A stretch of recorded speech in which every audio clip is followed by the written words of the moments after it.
കർത്താവിന്റെ പരിശുദ്ധ നാമം വാഴ്ത്തപ്പെടുമാറാകട്ടെ.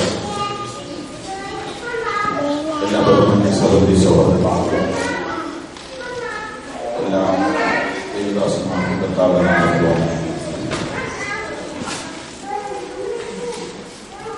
ഈ സ്ഥലത്ത് വരുവാനും നിങ്ങളെല്ലാവരും പരിചയപ്പെടുവാനും കർത്താവിന്റെ വചനങ്ങളോട് പങ്കിടുവാനും എനിക്ക് ലഭിച്ച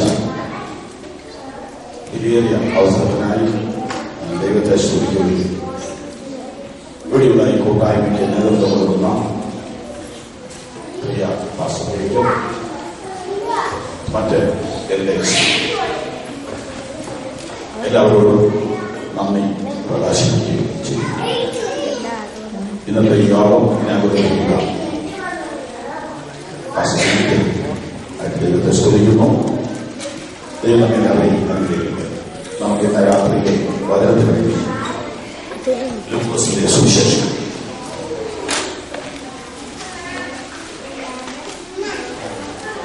24-ാമത്തെ അധ്യായത്തിൽ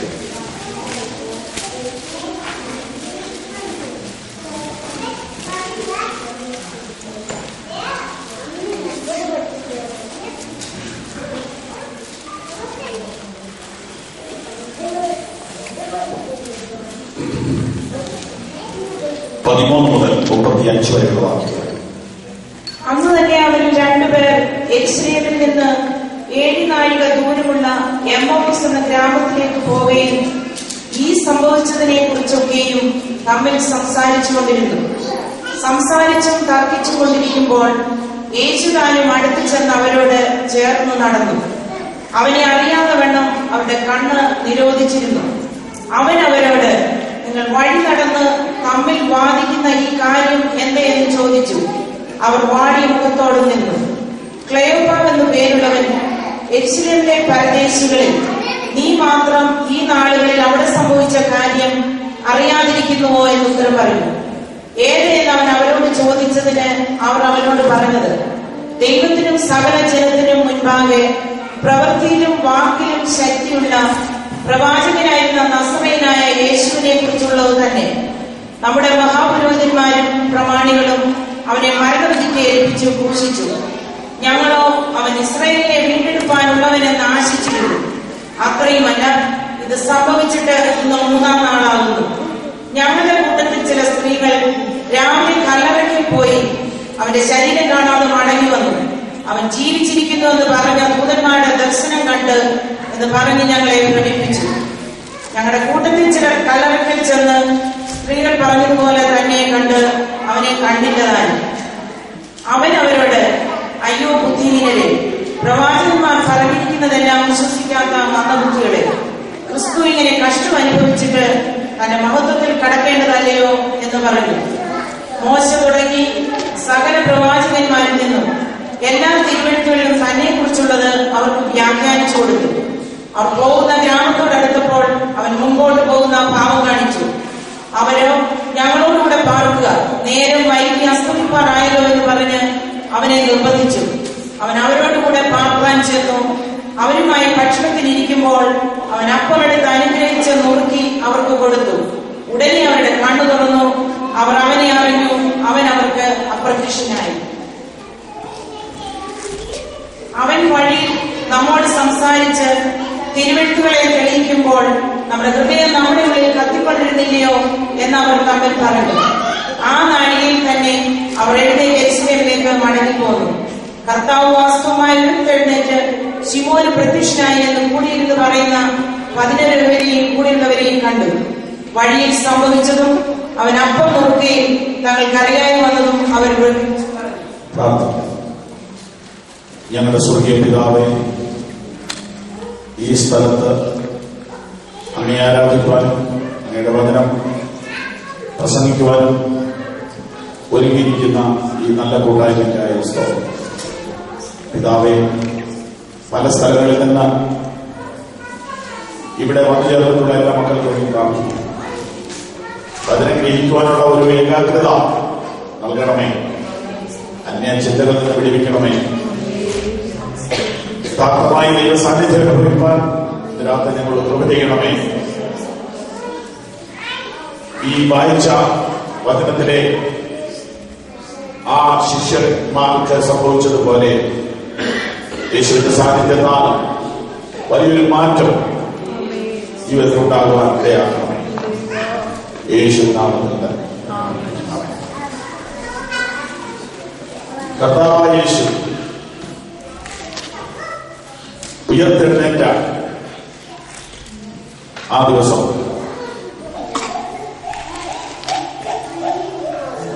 യേശുവിന്റെ ഉയർത്തെഴുന്നേൽപ്പിനെ കുറിച്ച്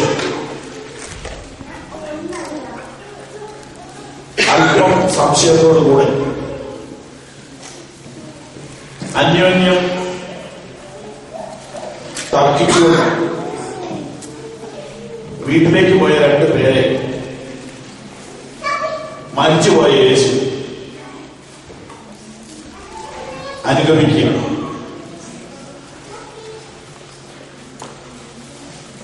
ആ യാത്ര ഒരു വിപ്ലവകരമായ മാറ്റത്തിലേക്ക് നയിക്കുന്ന യാത്രയായിരുന്നു. 17-ാം വാക്യത്തിൽ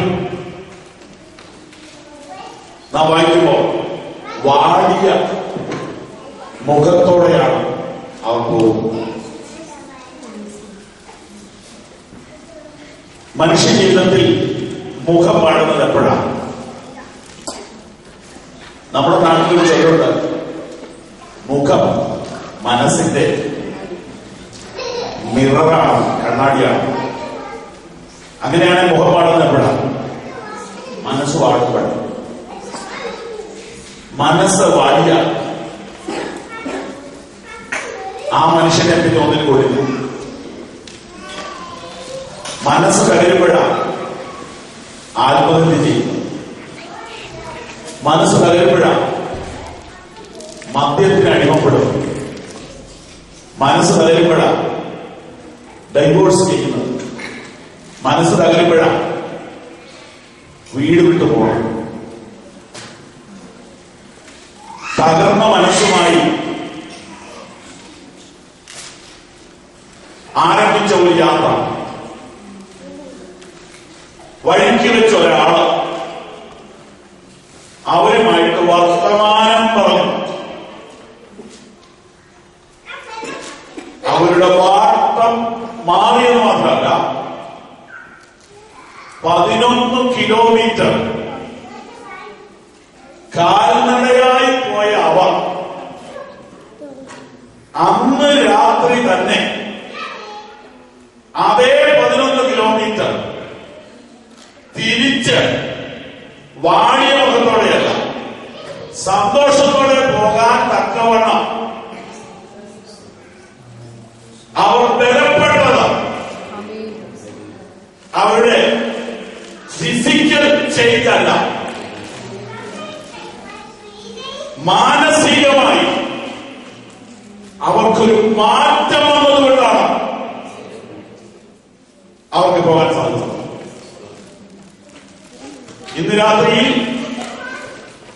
നിങ്ങൾ ആത്മാർത്ഥമായി വിശ്വസിച്ചാൽ വന്നതുപോലെയല്ല മടങ്ങിപ്പോണം. മനസ്സിലായോ?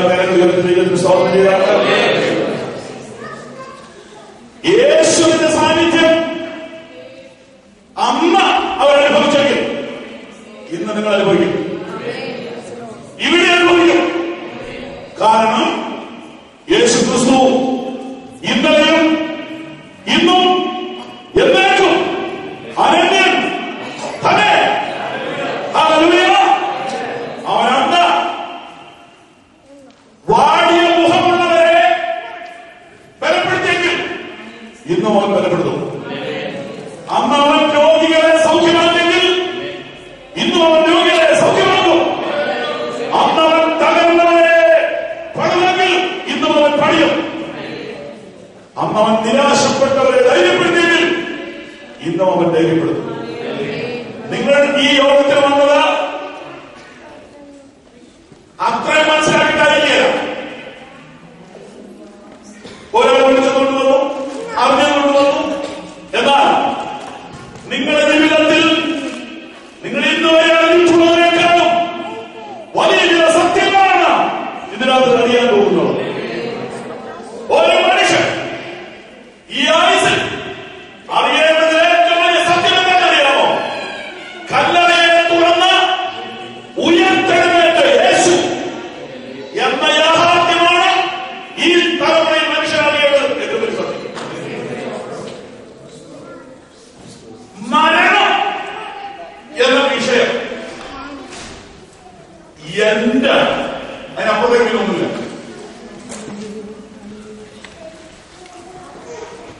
എന്നാൽ യേശു മരണപ്പെട്ട് ചെന്നെങ്കിൽ ആ ശവടത്തിൽ നടക്കില്ല.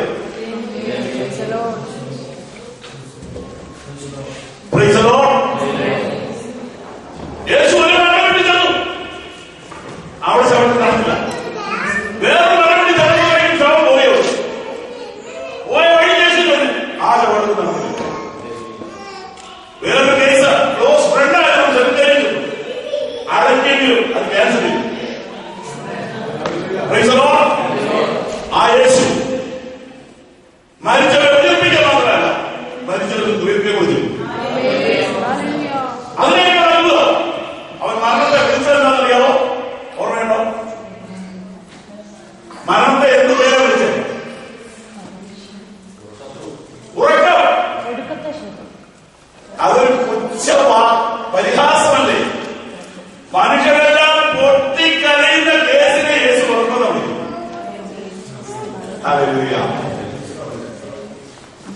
മനുഷ്യരെല്ലാം ഭയത്തോടെ കാണുന്ന, മനുഷ്യരെല്ലാം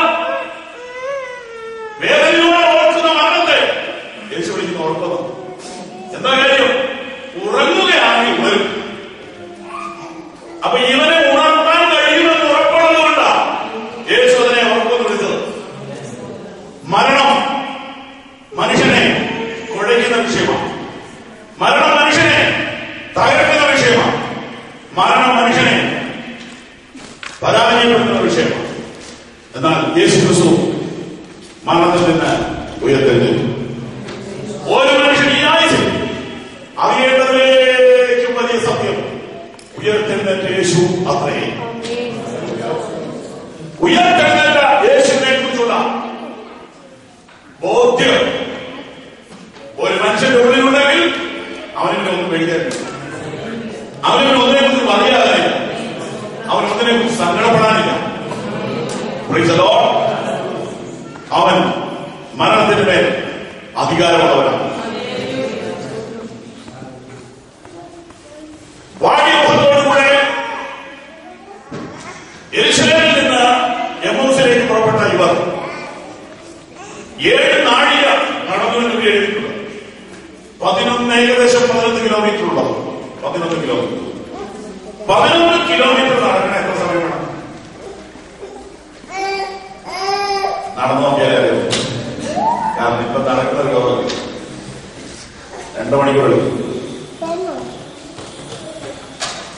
ഇത് സന്ധ്യയ്ക്കാണ് നോക്കാം. സന്ധ്യയ്ക്ക് നടന്ന് എണ്ണൂസിലെത്തി അത്താഴം മുതൽ എത്ര മണിയായി കഴിച്ചു നോക്കി എഴുതിയിട്ടുണ്ട്. ആദ്യം എഴുതി തിരിച്ചു വൈകിട്ട് എത്ര മണിക്കാണ്? 2 മണിക്കൂർ നടന്ന് ചേർന്ന് ഒന്ന് കുളിച്ച് ഫ്രഷായി കുട്ടി എഴുതി കഴിയുന്നത് കിടക്കണം നൽകുന്നു. അപ്പൊ തന്നെ തിരിച്ചു പറഞ്ഞു. എന്തോ സംഭവിച്ചു? സൂപ്പർ നാച്ചുറലായിട്ട് എന്തോ സംഭവിച്ചു? അമാനുഷികമായി എന്തോ നടന്നു.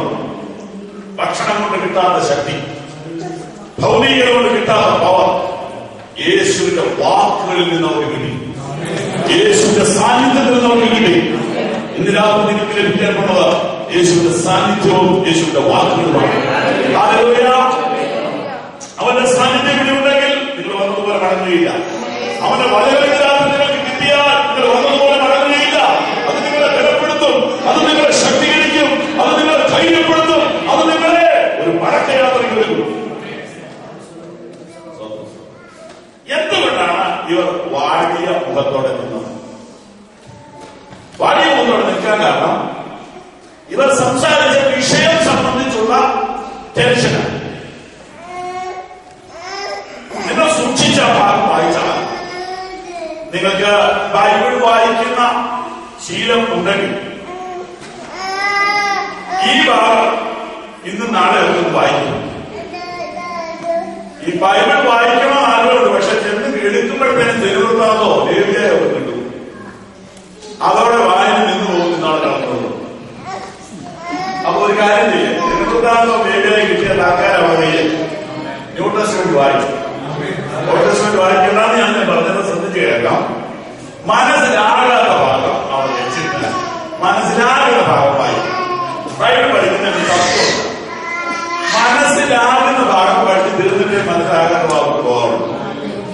എന്നാൽ മിക്കവാറും ആളുകളുടെ കുഴപ്പമില്ലെന്ന് ചോദിച്ചാൽ ആദ്യം മനസ്സിലാകാത്ത കായിക ഭാര്യ ആരാണ് അറിഞ്ഞിട്ടേക്ക് വായിക്കുന്നുള്ളൂ. ആദ്യം നമ്മുടെ ഭാര്യയൊക്കെ അറിഞ്ഞിട്ട് നമുക്ക് അറിയാം.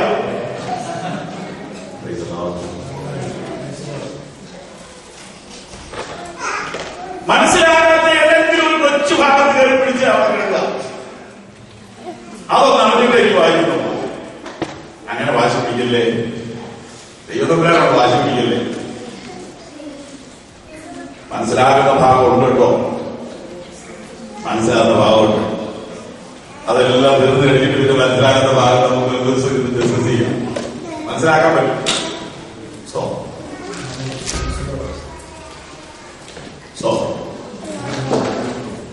അങ്ങനെ പറ്റുമെങ്കിൽ ഇന്ന് നാളെയൊക്കെ ലൂക്കോസ് 24 തന്നെ വായിക്കും. ഒരു 4-5 വർഷം വായിച്ച് നമുക്ക് പഠിപ്പിച്ചു. അങ്ങനെ വായിക്കുമ്പോ ഇവര് തർക്കിച്ചത് ബാധിച്ചു കാണും. അവിടെ ഇങ്ങനെ വായിക്കുമ്പോ അവർ തമ്മിൽ വാദിക്കുന്നു. തമ്മിൽ വാദിക്കുന്നു. വാക്യം 15 സംസാരിച്ചും തർക്കിച്ചുകൊണ്ടിരിക്കും. അപ്പൊ ഒരു കാര്യം ഉറപ്പാണ്, രണ്ടുപേരെ ഉണ്ടെങ്കിൽ തർക്കം. ഇതാണ് ക്രിസ്ത്യാനിറ്റിയുടെ പ്രത്യേകത. അതല്ല, അടിച്ചേൽപ്പിക്കുന്ന മതമല്ല. അടിച്ചേൽപ്പിക്കുന്ന മതമാണെന്ന് അറിയില്ല. പലതരം കേട്ടാൽ വീണ്ടും ജോലിക്കും. അതാണ് ഈ പുസ്തകത്തിന്റെ ഒരു ഗുണം, ഈ മാർഗത്തിന്റെ ഒരു പ്രത്യേകത. 4 പേരുള്ളവരും എന്തൊരു തർക്കാം. അപ്പൊ 200 പേരുണ്ടല്ലോ. എന്നാലും തർക്കിച്ച് തർക്കി തിരിഞ്ഞു പോകാതെ പറഞ്ഞു തീർത്ത് പോകാതെ അതായിരിക്കും നല്ലത്. ഇവർ രണ്ടുപേരും ഭയങ്കര തർക്കം. എന്താ തർക്കം? ഫോണെ കെട്ടിക്കണോ വേണ്ടെന്നുള്ള കാര്യമല്ല. കാറ് ഹോണ്ട മേടിക്കണോ ഫോൺ മേടിക്കണോ എന്നുള്ള വിഷയമല്ല. ഇവരെന്താ തർക്കിച്ചത്? നമ്മൾ വായിച്ചാൽ നമുക്കറിയാം. യേശു ക്രിസ്തു ഉയർത്തോ ഇല്ലയോ? അപ്പൊ ഒരു കാര്യം നിങ്ങൾക്ക് എന്നോടൊപ്പം ചേരാൻ പറ്റും. ഒരാളുടെ അഭിപ്രായം ഉയർത്തുന്നു, മറ്റേ ആളുടെ അഭിപ്രായം ഉയർത്തില്ലെന്നുമാണ്. അങ്ങനെയാണ് ഇവര് ആരെ പാർട്ടികൾ 2 പേരേ ഉള്ളൂ. ഒരാളുടെ പേര് ഞാൻ തരാം. 18-ാം വാക്യം. ആ ഒരാളുടെ പേര് ദൈവം, മറ്റേ ആളുടെ പേര് കണ്ടുപിടിക്കാൻ ഒരു ക്ലൂ തരാം. യോഹന്നാന്റെ സുവിശേഷം 19-ാം അധ്യായം 25-ാം വാക്യം.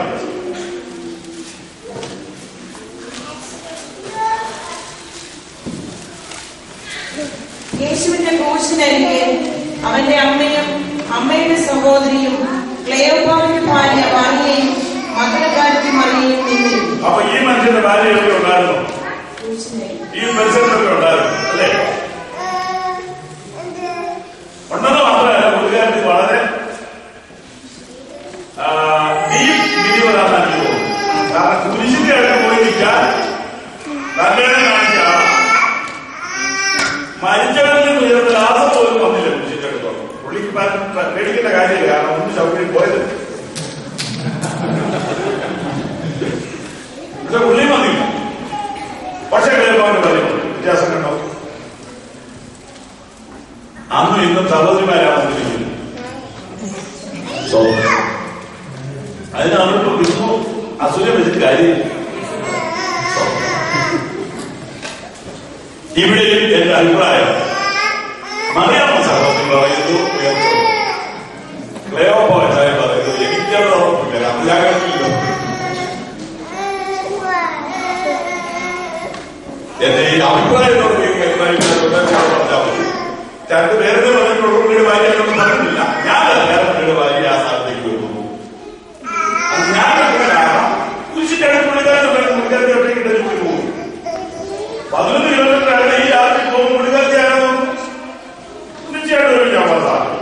പിന്നെ രണ്ടുപേരും വീട്ടിലോട്ടാണ് പോയത്.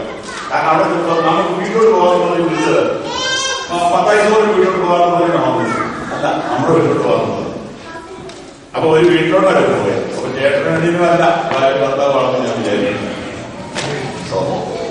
നിങ്ങൾ നന്നായി പഠിച്ചിട്ട് വേറെ അഭിപ്രായം പറഞ്ഞത് ഞാൻ സ്വീകരിച്ചോ. അപ്പൊ പുള്ളിക്കാരൻ പറയുന്നു, ഞങ്ങള് പുള്ളിക്കാരത്തി മറിയാണ് സമാജത്തിന്റെ അന്നത്തെ പ്രസിഡന്റ്. പുള്ളിക്കാരൻ വെളുപ്പിനെ 3 മണി സമയത്ത് സെമിത്തേരിയിൽ പോകാൻ ഒരു ലേഡീസ് ടീമിനെ ഉണ്ടാക്കി. ശവക്കോട്ടയിൽ പോകാൻ പകല് തന്നെ ആളുകൾ തയ്യാറാവാത്തോ, രാത്രിയിൽ പോകാൻ തയ്യാറായ ലേഡീസ് ടീമിന്റെ ലീഡറാണ് മക്കളെക്കാരി മറി. ആ കൂട്ടത്തിലുള്ള പുള്ളിക്കാരത്തിയാണ് ഈ മറിയാമ്മ, അതായത് ക്ലെയോപാവിന്റെ കാര്യം. അപ്പൊ പുള്ളിക്കാരൻ ഒട്ടും മോശമല്ലെന്ന് എന്റെ വിചാരം. അങ്ങനെ കല്ലറയിലൊക്കെ പോയി പരിചയമുണ്ട്. കർത്താവ് ഉയർത്തു എന്ന കാര്യത്തിൽ അവർക്ക് നല്ല ഉറപ്പുണ്ട്. അവര് പോയ സമയത്ത് പത്രോസൊന്നും പോയിട്ടില്ല. പത്രോസൊക്കെ വീട്ടിലിരിക്കുക.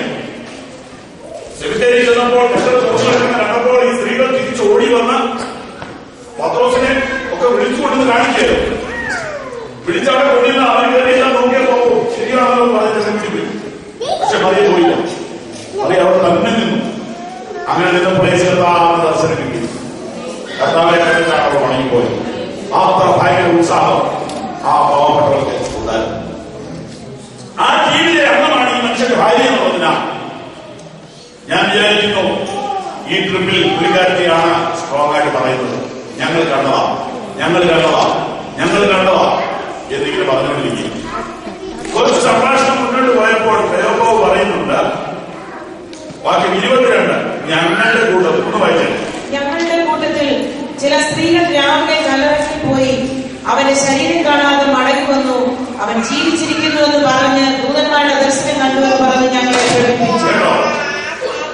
ഞങ്ങളുടെ കൂട്ടത്തിൽ ചില സ്ത്രീകൾ പോയി കണ്ടെന്ന് കണ്ടില്ലെന്നൊക്കെ പറഞ്ഞ് ഞങ്ങളെ എന്ത് ചെയ്തു? പ്രേരിപ്പിച്ചു. അപ്പൊ മനസ്സിലായ അഭിപ്രായം, ഈ പുള്ളിക്കാരന്റെ അഭിപ്രായം അത്ര സ്ട്രോങ് അല്ല. ഇങ്ങനെ നിൽക്കുന്ന കാര്യം, ഇങ്ങനെ വാണിമുഖത്തോടും തർക്കത്തോടും കൂടെ ഇവർ തിരിച്ചു പോവുകയാണ് 15 കിലോമീറ്റർ. അപ്പോൾ എന്നോട് ആളുകൾ സംശയം ചോദിച്ചത്, ഭാര്യ ഭർത്താവുകയാണെങ്കിൽ ഇത്രയും തർക്കം ഉണ്ടാവുമോ വാസം? എനിക്ക് അവരോട് പറയാനുള്ളത്, നിങ്ങളുടെ വീട്ടിലോടൊപ്പം ഒരു നിമിഷം ചിന്തിച്ച് നോക്കിയാൽ മതി. നിങ്ങളുടെ വീട്ടിൽ തർക്കമുണ്ടോ? ഇല്ലെങ്കിൽ ഭാര്യ കാരൻ്റെയും ഭർത്താവ് ആസ്ട്രേലിയയിൽ വരും. നിങ്ങൾ ഒരു വീട്ടിലാണെങ്കിൽ ഒരു ദിവസം 2 പ്രാവശ്യം തർക്കമുണ്ടാവും. എന്റെ ബുദ്ധിയുള്ളവരാണെങ്കിൽ അത് വെളിയിലായാലും അറിയാതെ തീർന്നു. ആ ശരി, നീ ആ ജയിച്ചെന്ന് പറഞ്ഞു അങ്ങ് വിടുവോ?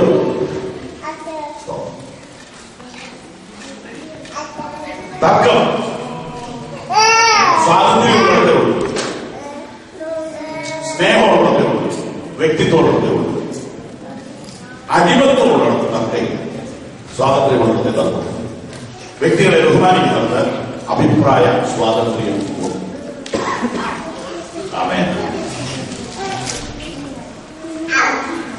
ഇങ്ങനെ ഇവര് തർക്കിച്ചോടൊക്കെ പോകും. പക്ഷേ രണ്ടുപേരുടെയും മനസ്സ് വാങ്ങിക്കും, രണ്ടുപേരുടെയും കോപം വാങ്ങിക്കും. ഒരു ജീവിതം മുഴുവനും യേശുവിന് വേണ്ടി ജീവിക്കാൻ, ഒരു ജീവിതം മുഴുവനും കർത്താവിനോടുകൂടെ ചെലവഴിക്കുവാൻ, ദൈവരാജ്യം പണിയുവാൻ കൊതിച്ച് ഇറങ്ങി തിരിച്ചവരാണ്. പക്ഷെ എന്ത് സംഭവിച്ചതറിയാമോ? എല്ലാ പ്രതീക്ഷയും നശിച്ചു. ക്രിസ്തു ക്രൂശിക്കപ്പെട്ടു. ഒരു മാർഗം അവിടെ അവസാനിച്ചു. ക്രിസ്തു മാർഗം അവിടെ തീരുകയാണ്. ഇനിയും ഈ പാട്ട് കാണാൻ ആളില്ല, ഇനി ഈ പുസ്തകം എടുക്കാൻ ആളില്ല, ഇനിയും യേശുവിന്റെ നാമത്തിൽ കൂടുവാൻ ആളില്ല എന്ന നിലയിലേക്ക് കാര്യങ്ങൾ എത്തി. എല്ലാം അവസാനിച്ചു എന്ന ചിന്തയിൽ അവർ മടങ്ങി.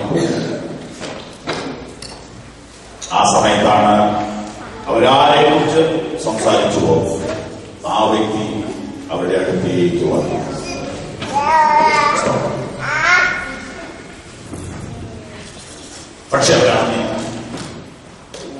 ഇന്ന് രാത്രിയിൽ പെൻഫാസ്റ്റ് ഈ സുവിശേഷ യോഗത്തിൽ പങ്കെടുക്കുന്ന മാന്യ സുഹൃത്തെ, മാന്യ സഹോദരി, നിങ്ങൾക്കറിയാമോ യേശു നിങ്ങളെ കാണുന്നുണ്ടെന്ന്? ഞാനൊരു ആത്മീയ സത്യത്തിലേക്ക് നിങ്ങളെ കൊണ്ടുപോകാൻ ആഗ്രഹിക്കുന്നു. സമയം അനുസരിച്ച് 7 കാര്യം ഞാൻ ഈ വചനത്തിൽ നിന്ന് ഒന്നാമത്തെ കാര്യം, അവർ അറിയാം അവൻ അവരോടൊപ്പം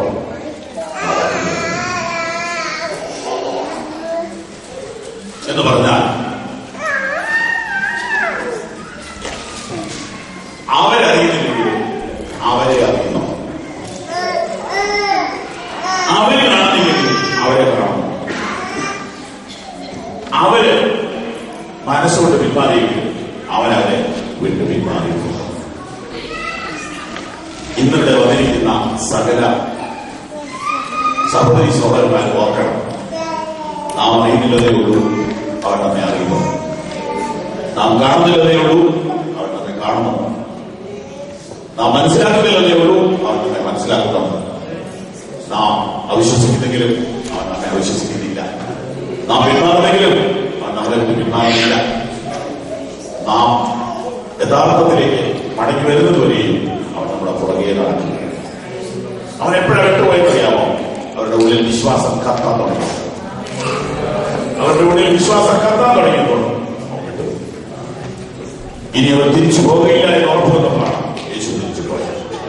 സോ ഈ ഭൂമിയിൽ നിങ്ങൾ ജീവിക്കുമ്പോൾ എന്തായാലും നിങ്ങൾ മനസ്സിലാക്കുന്നത്, നമ്മൾ അറിയുന്നില്ലെങ്കിലും അവൻ നമ്മുടെ കൂടെ ഉണ്ട്, നമ്മൾ കാണുന്നില്ലെങ്കിലും അവൻ നമ്മളെ കാണണം, നാം മനസ്സിലാക്കുന്നില്ലെങ്കിലും അവൻ നമ്മളെ മനസ്സിലാക്കുന്നു. അങ്ങനെയാണെങ്കിൽ ഇതിനെ പ്രശ്നിക്കുന്നത് ഇതാണ് ജീവിക്കും, ഇതാണ് ജീവിക്കും. 2 കൊരിന്ത്യർ 5-ാം അധ്യായം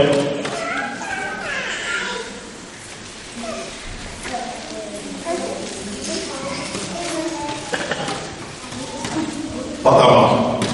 അവനവൻ ശരീരത്തിലിരിക്കുമ്പോൾ ചെയ്തത് നല്ലതാകലും തീയതാകലും അതിന് തക്കവണ്ണം പ്രാപിക്കേണ്ടതിന് നാം എല്ലാവരും ക്രിസ്തുവിന്റെ ന്യായാസനത്തിന്റെ മുൻപാകെ വെളിപ്പെടേണ്ടതാകുന്നു. നമ്മളെല്ലാവരും ഒരു ദിവസം ഇവിടെ ജീവിച്ച 60 കൊല്ലം, 80 കൊല്ലം, 90 കൊല്ലം ജീവിച്ച ഓരോ സെക്കൻഡിന്റെയും കണക്കുകൾ പറയുവാൻ കർത്താവിന്റെ മുമ്പിൽ നൽകേണ്ടി വരും.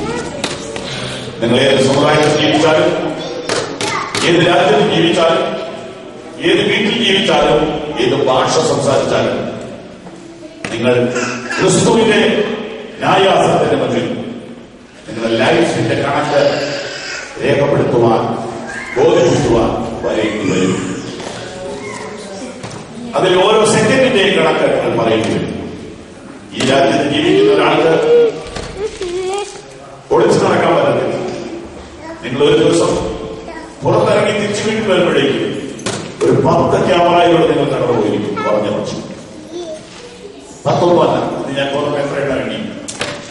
നിങ്ങൾ ഒരു ദിവസം ഇംഗ്ലണ്ടിലൂടെ നടന്നാൽ, അയർലൻഡിലൂടെ നടന്നാൽ അനേക ക്യാമറയിൽ ചേർത്തിട്ടുണ്ട്. ഇതൊരു സത്യമാണോ? പൊളിച്ച് നടക്കാൻ പറ്റുമോ? ഇതൊരു സത്യമാണെന്ന് ഭൂമിയിൽ തെളിയിച്ചെങ്കിൽ അഗ്നിജ്വാലയ്ക്കൊക്കെ കണ്ണുള്ള കർത്താവിന്റെ ക്യാമറയിൽ നിങ്ങളുടെ ഓരോ സെക്കൻഡും പതിയുന്നു, നിങ്ങളുടെ ഓരോ ചലനവും പതിയുന്നു. മനുഷ്യൻ പറയുന്ന ഈ ഒരു നിസ്സാര വാക്കിന് ഞാൻ ഒരു ദിവസം കണക്ക് ബോധിപ്പിക്കേണ്ടി. നിങ്ങളുടെ വാക്കുകൾ റെക്കോർഡ് ചെയ്യപ്പെടുന്നു, നിങ്ങളുടെ ചലനങ്ങൾ ഫോട്ടോ എടുക്കുന്നുണ്ട്, നിങ്ങൾ തെറ്റ് ചെയ്യുന്നതും ശരി ചെയ്യുന്നതും എടുത്തുകൊണ്ടിരിക്കുക. നിങ്ങൾ സിഗ്നൽ കട്ട് ചെയ്താൽ അപ്പോൾ ക്യാമറ ക്ലിക്ക് ചെയ്യും. പക്ഷെ നിങ്ങൾ ഗ്രീൻ സിഗ്നലിലാവുന്നെങ്കിൽ ഇവിടെ എഴുതരുത്. ഓർത്തോ, നല്ലത് ചെയ്യുന്നു, തെറ്റ് ചെയ്യുമ്പോഴും ആ ക്യാമറ വർക്ക് ചെയ്യുന്നുണ്ട്. നിങ്ങൾ ഒരു ദിവസം കൃത്യമായി നിങ്ങളുടെ ജീവിതത്തിന്റെ കണക്ക് കർത്താവിന്റെ മുന്നിൽ പറയേണ്ടി വരും. നിങ്ങളുടെ രാവും പകലും ഈ പണം എടുത്തുകൊണ്ടിരിക്കുന്നു. അത് മനസ്സിലാക്കാനാണ് ഈ സ്റ്റോറി. അവരറിയുന്നില്ല. പക്ഷെ എല്ലാവരും നടക്കുക. അവിടെ എന്നെ വല്ലാതെ ചിരിപ്പിക്കുകയും അപ്പോൾ തന്നെ ചിന്തിപ്പിക്കുകയും ചെയ്തൊരു സംഭവമുണ്ട്. അത് നിങ്ങൾ ശ്രദ്ധയോടുകൂടെ കൈവരിലേക്ക് നോക്കുക. വാക്യം 16-24. അവനെ അറിയാതെ വേണം അവരുടെ കണ്ണ് നിരോധിച്ചു എന്ന് പറഞ്ഞാൽ എന്താ?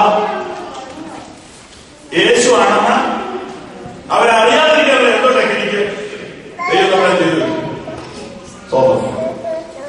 അപ്പൊ നമ്മൾ ഒരു കാര്യം അറിയണോ എന്ന് നമ്മളെ അനുസരിച്ച് അറിയുന്നുള്ളൂ.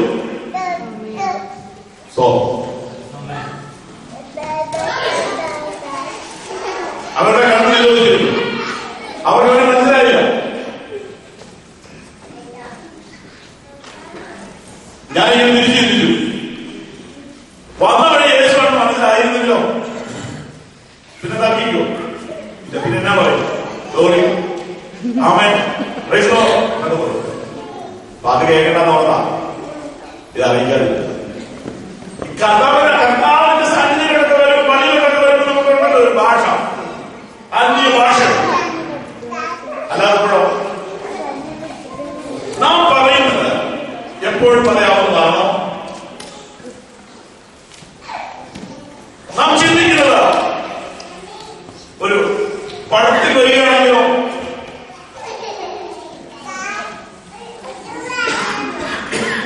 ഈ ചിന്തയോടെ ജീവിച്ചാൽ നല്ലതാ. നാം പറയുന്നത് എപ്പോഴും പറയാവുന്നതാണോ? യേശുവിന്റെ കൂടെ വന്നിട്ട് യേശുവാണ് പറയാനുള്ളത്. ഇവർ ഒറിജിനൽ എന്താണെന്ന് അറിയാനും പള്ളിയിൽ വരുമ്പോ എത്ര നല്ല ഭാഷയാണ്. പക്ഷെ പള്ളിയിൽ വന്നു വരുമ്പോ ഭാഷ മാറുക. കോട്ടയത്തെ പ്രസിദ്ധമായ നവരാത്രിയുടെ മുറ്റത്ത് എന്റെ ഒരു കസിന്റെ കല്യാണത്തിന് പോയി നിൽക്കുക. ഭയങ്കര ആൾക്കൂട്ടായിരുന്നു. ഞാനിങ്ങനെ പുറത്തു നിൽക്കുക. അവിടെ നിന്ന് പെണ്ണുന്നിൽ വർത്താനം പറയാ. അപ്പൊ ഒരുത്ത പച്ചക്കറി ചോദിക്കുക, പള്ളിമുറ്റത്ത് നിന്നാണോടാ ഓണം പറയുന്നത്. ഞാനിതിന് പഠിക്കുന്ന കൂട്ടത്തിലായതുകൊണ്ട് എനിക്ക് അങ്ങനെ തിരിവുണ്ട്. അവിടെ നിന്ന് കിട്ടിയില്ല. കാരണം അവരെ അടിക്കുമെന്നും പറഞ്ഞ ഞാൻ പിന്നീട് ചിന്തിച്ചു. അപ്പൊ പള്ളിയിൽ നിന്നിട്ട് അത്ര പെട്ടെന്ന് ആരും നോണ പറയില്ല. പള്ളിയിൽ ചെന്നത് അറിയാം. പിന്നെ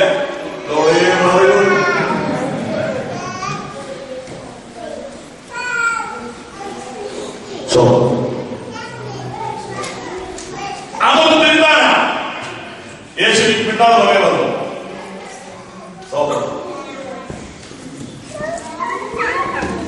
ഇവർ സാധാരണ മനുഷ്യരാണ്. ഈ സത്യം പിന്നാലെ അവർ നമ്മളെ കണ്ടു തുറക്കട്ടെ. യേശുവിനെയാണ് വിശ്വസിക്കുന്നതെങ്കിൽ, യേശുവിനെ ആരാധിക്കുന്നതെങ്കിൽ കപടഭക്തിയുടെ ഉടുപ്പ് അഴിച്ചു മാറ്റുക. വസ്ത്രങ്ങളെ ഹൃദയങ്ങളെ തന്നെ കീറിക്കൊണ്ട് കർത്താവിന്റെ അടുക്കിലേക്ക് വരിക. ഭക്തിയുടെ ഭാഷ, ഭക്തിയുടെ വേഷം അവസാനിപ്പിക്കുക. ടെലിവിഷനകത്ത് ഒരു ഏതോ നാട്ടിൽ തീ കത്തുന്ന വാർത്ത വരിക. കാട്ടുതീയുടെ പടമ വരുന്നത്. അതിങ്ങനെ വീഡിയോ അല്ലേ, ആളി കത്തുകയാണ്. ഇത് ദൂരെ നിന്ന് കണ്ട ആള് വിചാരിച്ച് വീട്ടിലാണ് തീർന്നത്. ജനലിൽ കൂടെ കണ്ടോണ്ട് ഓടിച്ചെന്ന് നോക്കിയപ്പോ ഒന്നുമില്ല, ടിവിയാ. അപ്പൊ എനിക്കൊരു സത്യം മനസ്സിലായി. തീയുടെ പടത്തിന് ചൂടില്ല. തീയുടെ പടം തൊട്ട കൈകൊള്ളുകയാണ്. ഭക്തിയുടെ വേഷത്തിന് ശക്തിയില്ല. പക്ഷെ ഭക്തിക്ക് ശക്തിയുണ്ട്. യഥാർത്ഥ ഭക്തിക്ക് ശക്തിയുണ്ട്. ഭക്തിയുടെ വേഷത്തിന് ഒരു ശക്തിയില്ല. യേശു കർത്താവിനെ ആരാധിക്കുന്നുവെങ്കിൽ പരമാവധി ഒറിജിനലാകുക. റോഡ് ഗോൾഡ് പരിപാടി അവസാനിപ്പിക്കുക. ഒറിജിനലാകുക. നീ എന്താണ് അത് മതി. ഇല്ലാത്തത് അഭിനയിക്കണ്ട. എത്ര ഭക്തിയുണ്ടോ അത്രേ കാണിക്കാവൂ. ഇല്ലാത്ത ഭക്തി കാണിക്കരുത്. ഇതിനാണ് യേശു കൂടെ നടന്നത്. നാം ഒരു ദിവസം അവന്റെ മുമ്പിൽ നിൽക്കേണ്ടി വരും. നമ്മുടെ മുഴുവൻ ചലനങ്ങളും റെക്കോർഡ് ചെയ്യപ്പെടും. മനുഷ്യൻ ശരീരത്തിൽ ഇരിക്കുമ്പോൾ ചെയ്തത് നല്ലതാണെങ്കിലും തീയതാണെങ്കിലും അതിന് തക്കവണ്ണം പ്രാപിക്കുക. ക്രിസ്തുവിന്റെ ന്യായാസനത്തിന് മുമ്പിൽ നിൽക്കേണ്ടി വരും. അതുകൊണ്ട് ഇപ്പോഴേ അത് അറിഞ്ഞു ജീവിക്കുക. ഇപ്പോഴേ അത് കരുതി ജീവിക്കുക. അതുകൊണ്ടാണ് യേശു അങ്ങനെ എന്താണെന്ന് അറിവുള്ളൂ. ഈ ചിന്തയോടെ നമ്മൾ ജീവിക്കാമെങ്കിൽ നല്ലതാണ്. നമ്മുടെ ദിവസങ്ങൾ തീരുക, നമ്മുടെ സമയം തീരുക. ഒരു കപടഭക്തരുടെ സമൂഹത്തെ വളർത്തിയെടുക്കുവാൻ ആണോ നാം പരിശ്രമിക്കുന്നത്? പള്ളിയിൽ വരുമ്പോൾ ഭക്തി അറിയുകയും പള്ളിയിൽ പോകുമ്പോൾ പാപം ചെയ്യുകയും ചെയ്യുന്ന അവസ്ഥ തിരുത്താനാണ് കർത്താവ് ഈ നടത്തുന്നത്. അവരുടെ കൂടെ നടക്കുക. അതെ, നമുക്കിതിരാതെങ്കിൽ ഈ ഒന്നാമത്തെ ചിന്തയുടെ മുമ്പിൽ നമ്മെ തന്നെ താഴ്ത്താം. യേശുവിന്റെ സാന്നിധ്യത്തിൽ ജീവിക്കാൻ പഠിക്കുക. തിങ്കളാഴ്ചയും ചൊവ്വാഴ്ചയും ഞായറാഴ്ചയും ഒരേ ആളായിരിക്കട്ടെ. പള്ളിയിലും കമ്പനിയിലും ഒരാളായിരിക്കട്ടെ. ഡ്യുവൽ പേഴ്സണാലിറ്റി ദൈവസന്നിധിയിൽ വിജയിക്കുകയില്ല. നീ അകത്തെന്തോ അത് തന്നെ പുറത്തും ആയിരിക്കട്ടെ. മനുഷ്യൻ പുറമേ ഉള്ളത് നോക്കുന്നു, ദൈവം ഹൃദയത്തെ തൂക്കി നോക്കുന്നു. അവൻ നാം അറിയാതെ നമ്മെ അറിയുന്നു, നാം കാണാതെ നമ്മെ കാണുന്നു, നാം മനസ്സിലാക്കാതെ നമ്മെ മനസ്സിലാക്കുന്നു. ഇത് നാം മനസ്സിലാക്കി ജീവിച്ചാൽ ന്യായവിധി ദിവസത്തിൽ നമുക്ക് എളുപ്പമുണ്ട്. Praise the Lord. ഇതാണ് ഒന്നാമത്തെ സന്ദേശം. രണ്ടാമത്തെ ചിന്ത, യേശു ഒരു വഴിപോക്കനെ പോലെ അതുവഴി വന്നെങ്കിലും ഒരു വഴിപോക്കനെ പോലെ പോയില്ല. രണ്ടുപേർ വിശേഷക്കാര്യമുണ്ടാവും. വർദ്ധാനം പറയുന്നത് മൂന്നാമത് പേർ വന്നാൽ ഹലോ ഹായ് ഇത്രേ ഉള്ളൂ. എന്നാൽ യേശു ഒരു വഴിപോക്കനെ പോലെ വന്നെങ്കിലും ഒരു വഴിപോക്കനെ പോലെ പോയി. യേശു അവരോട് ചേർന്നു. ഇപ്പോൾ രണ്ടുപേരെന്ന സംഘം മൂന്നുപേരുടെ സംഘമായി മാറി. വെളിയിലൊരാളല്ല, ഒരു മൂന്നുപേരുടെ ഒരു സംഘമാണെന്ന് തോന്നുന്നു. ഇതാണ് യേശുവിന്റെ പ്രത്യേകത. നമ്മൾ ആരായാലും നമ്മൾ എവിടെയായാലും അവൻ നമ്മിൽ ഒരുവരെ പോലെ നമ്മോടൊപ്പം നടപ്പാൻ ആഗ്രഹിക്കുന്നു. അതെ, ദൈവം നമ്മോട് കൂടെ എന്നാണ് അവന്റെ പേര്. അവൻ ജഡത്തിൽ വെളിപ്പെട്ടു. യേശുവിന് സ്പെഷ്യൽ ഡ്രസ്സില്ലായിരുന്നു, യേശുവിന് സ്പെഷ്യൽ യൂണിഫോമില്ലായിരുന്നു, യേശുവിന് സ്പെഷ്യൽ താടിയില്ലായിരുന്നു, യേശുവിന് സ്പെഷ്യൽ മുടിയില്ലായിരുന്നു. അതൊക്കെ കലാകാരന്മാരെ കണ്ടുപിടുത്തമാണ്. യേശുവിന് എന്തെങ്കിലും സ്പെഷ്യാലിറ്റി ഉണ്ടായിരുന്നെങ്കിൽ കാണിച്ചു കൊടുക്കാൻ വേണ്ടി യൂദ ചോദിക്കേണ്ടി വരും. ഉദാഹരണത്തിന് ചുമന്ന വെള്ള ജനങ്ങളുള്ള വെട്ടുകളുള്ള ആ യേശു ഇരിക്കട്ടെ. ബാക്കിയുള്ളവർക്കെല്ലാം കോടികളുടെ ഡ്രസ്സ് ആണെങ്കിലും എന്നാ പ്രയാസം കുട്ടിക്കുന്ന ആശയത്തെ ആ വെള്ളത്തിന്റെ കെട്ടിപ്പോയി പറഞ്ഞാൽ പോലെ. അല്ലെങ്കിൽ കാവിയെടുപ്പാണെന്നിരിക്കട്ടെ, അല്ലെങ്കിൽ നീണ്ട താടി മുടി വെട്ടാതെ ആള് എന്നൊക്കെ പറഞ്ഞാൽ ഇത് ചുംബിക്കണം. അപ്പോൾ തന്റെ ശിഷ്യന്മാരെ പോലെയും അന്നത്തെ ആ സൊസൈറ്റിയിലെ ആളുകളിൽ നിന്ന് ഒരു വ്യത്യാസവും ഡ്രസ്സിലോ മുടിയിലോ താടിയിലോ ഇല്ലായിരുന്നു.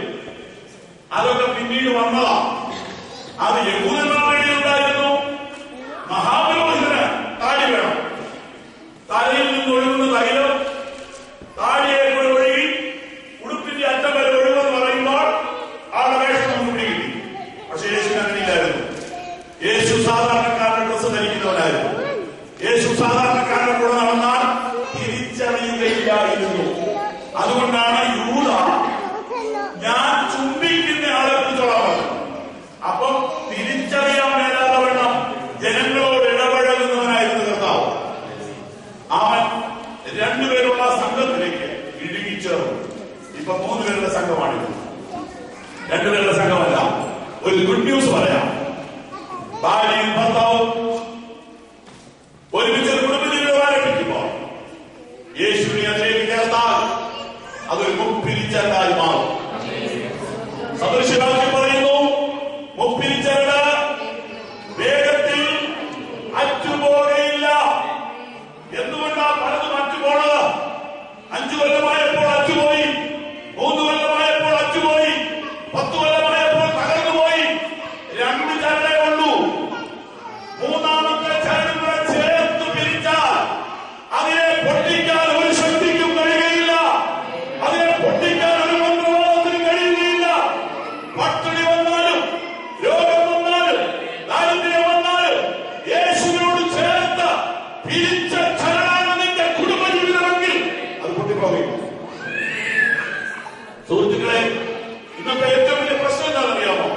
കുടുംബ തകർച്ച. എല്ലാ രാജ്യത്തും ഇത് ക്യാൻസറിനേക്കാൾ മാരകമായി കൊണ്ടിരിക്കും.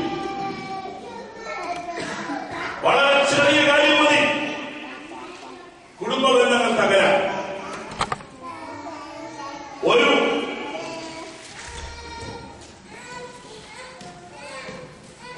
ഒരു സഹോദരന്റെ കംപ്ലൈന്റ് പേസ്റ്റ് ഞെക്കുന്നതിനാണ്. പുള്ളിക്കാരന്റെ എല്ലാ പണിയിലും ഓടിച്ചൊരു പേസ്റ്റിനെ നടുപ്പിടിച്ചു ഇച്ചിരി എടുത്ത് വന്നത്. പുള്ളിക്കാരൻ പിറ്റേ ദിവസം ചെന്നാൽ ലെവലി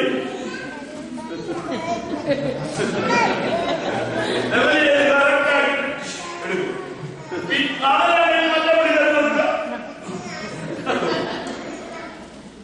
ഇതുകൊണ്ട് അവർ ബിരിയാണി വരും. ഇതുകൊണ്ട് ബിരിയാണി വരും. കണ്ടോ, എവിടുന്ന് ഞെക്കിയാലും അതിനകത്തുള്ളത് തീരുമ്പോ ആ താരം വെച്ച് തെരഞ്ഞു കളഞ്ഞാൽ മതി. എന്നെ രാജ്യത്ത് നോക്കി ഞെക്കിയെടുക്കുന്നത് നല്ലതാ, ബാക്കിയാ ഉള്ള കാര്യം. വളരെ ചെറിയ കാര്യം മതിയല്ല ഇത് പൊട്ടിപ്പോകാൻ. എന്നാൽ മൂന്നാമത്തെ പീരി കൂടെ ചേർത്തൻ പിരിച്ചോ. ഇന്ന് ഈ യോഗത്തിന് വന്നവരോട് പറയുക, നീ ഭാര്യകളുണ്ടാവും തന്നെ ജീവിച്ചാൽ ഈ കുടുംബം വഴി യേശുവിനോട് ചേർത്ത കുടുംബജീവിതം പണിതാൽ അത് പൊട്ടിപ്പോകുകയില്ല. അവർ അക്കരെ നാടുവരെയും എത്തും. അവിടെ നിന്ന് അനുഗ്രഹിക്കപ്പെട്ട തലമുറകൾ ഉണ്ടാകും. അവിടെ നിന്ന് മിഷണറിമാരുണ്ടാകും. അവിടെ നിന്ന് ദൈവരാജ്യത്തിന്റെ പ്രയോജനമുള്ള സന്തതികൾ ജനിക്കും. തകർന്ന കുടുംബങ്ങൾ ഇന്നിവിടെ വന്നിട്ടുണ്ടോ? വഴക്കും വാശിയും പിണക്കവും കൂടെ കൂടെയുള്ള കുടുംബങ്ങൾ ഇന്ന് ഈ ശബ്ദം കേൾക്കുന്നുണ്ടോ? എങ്കിൽ ഒരൊറ്റ കൂലി പറയാം, യേശുവിനെ നിങ്ങളുടെ ജീവിതത്തിലേക്ക് ക്ഷണിക്കുക. യേശുവിനെ നിങ്ങളുടെ കുടുംബ ജീവിതത്തിലേക്ക് ക്ഷണിക്കുക. അവനൊരു വീട്ടിൽ വന്നാൽ ആ വീട് സ്വർഗമാണ്. അവനൊരു വീട്ടിൽ വന്നാൽ ആ വീട്ടിലെ കയ്പും മധുരമാകും.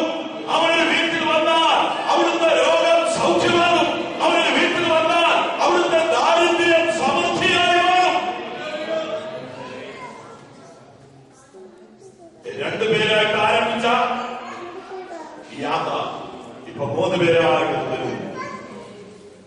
2 പേര് ഒരുമിച്ചുള്ള യാത്രയാണ് കല്യാണം. 2 സ്ഥലത്ത് നിന്ന് 2 പേർ യാത്ര ചെയ്ത് കല്യാണ മണ്ഡപത്തിൽ വെച്ച് ഒന്നാകും. അവിടെ യേശുവിനെ കൂടെ ചേർത്താൽ അത് നിത്യതവരെയും പോകും. ഇല്ലെങ്കിൽ ചെറിയ കാരണങ്ങളാൽ പൊട്ടിപ്പോകാൻ സാധ്യതയുണ്ട്. ഒത്തിരി ചെന്ന വേഗത്തിൽ അച്ചു പോകില്ല. അതെ, അവൻ ഒരു വഴിപോക്കനെ പോലെ വന്നെങ്കിലും അവനൊരു വഴിപോക്കനെ പോലെ പോയില്ല. അവൻ അവരിൽ ഒരുവനായി മാറി. അവൻ ആ ടീമിൽ ഒരംഗമായി പോകും. ഇന്ന് ഞാൻ ശ്രദ്ധിച്ചേ കുഞ്ഞുങ്ങൾ, എന്തെങ്കിലും കൊച്ചോട്ടെ, നിങ്ങൾ ഇവിടേക്ക് ശ്രദ്ധിച്ചേ.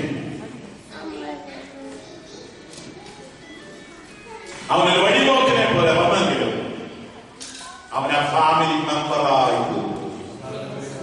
അവൻ അവരോട് ഒരുമിച്ച് ഭക്ഷിക്കാതെ യേശുവിനെ ഏതെങ്കിലും ഒരു പ്രായം, 30-ാം വയസ്സിലോ 40-ാം വയസ്സിലോ 20-ാം വയസ്സിലോ 50-ാം വയസ്സിലോ യേശുവിനെ വീട്ടിലോട് സ്വീകരിച്ചാൽ മരണം വരെ അവൻ നിന്നെ വിട്ടുപോകുകയില്ല. മരണം വരെയും അവൻ നിന്നെ വിട്ടുപോകുകയില്ല. അവനെ വീട്ടിലേക്ക് സ്വീകരിച്ചവർ ഭാഗ്യമുള്ളവർ. അവനെ വീട്ടിലേക്ക് സ്വീകരിച്ചവർ ഭാഗ്യമുള്ളവർ. ജീവിതത്തിന്റെ ഒരു കാലത്തും അവൻ വിട്ടുപോകുകയില്ല. കഷ്ടകാലത്ത് അവൻ വിട്ടുപോകുകയില്ല. രോഗകാലത്ത് അവൻ വിട്ടുപോകുകയില്ല. ദാരിദ്ര്യ കാലത്ത് അവൻ വിട്ടുപോകുകയില്ല. ഏകാന്തര നാളുകൾ അവൻ വിട്ടുപോകുകയില്ല. നിരാശയുടെ നാളുകൾ അവൻ വിട്ടുപോകുകയില്ല. Hallelujah, hallelujah. ഇന്നലെ രാത്രിയിൽ ഞാൻ പ്രസംഗിച്ച സ്ഥലത്ത് ഒരു ഡോക്ടറും ഭാര്യയും എന്നോട് പറഞ്ഞു, പാസ്റ്ററെ, ഞാൻ നിങ്ങളുടെ ഇന്റർനെറ്റിലുള്ള പ്രസംഗം കേട്ട് കേട്ട് കേട്ട് കേട്ട് അതുകൊണ്ട് മാത്രം ജീവിച്ചിരിക്കുന്ന ഒരു മനുഷ്യനാണ്. നിങ്ങളെ ഭൂമിയിൽ വെച്ചൊന്ന് കാണാൻ പറ്റുമോ എന്ന് ആഗ്രഹിച്ചു. ദൈവം എന്റെ ആഗ്രഹം സാധിപ്പിച്ചു. ഞാൻ ഒരുപാട് ജീവിതം തകർന്ന നിരാശയിൽ പോയ കാലം എനിക്കുണ്ടായിരുന്നു. എന്നാൽ ദൈവത്തിന്റെ വചനമാണ് എന്റെ തകർന്ന ഹൃദയത്തെ ആശ്വസിപ്പിച്ചത്. ഞങ്ങളുടെ ജീവിതം തകർന്നുപോയി. ഞങ്ങൾ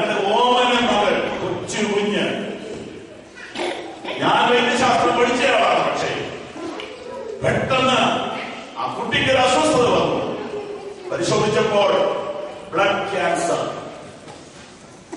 ഡോക്ടേഴ്സ് എന്നോട് പറയാൻ അറിയാം, വിഷമമുണ്ടായിരുന്നു, പ്രതീക്ഷ നശിച്ചു, ഇനി രക്ഷപ്പെടുത്തില്ലെന്ന് പറഞ്ഞു.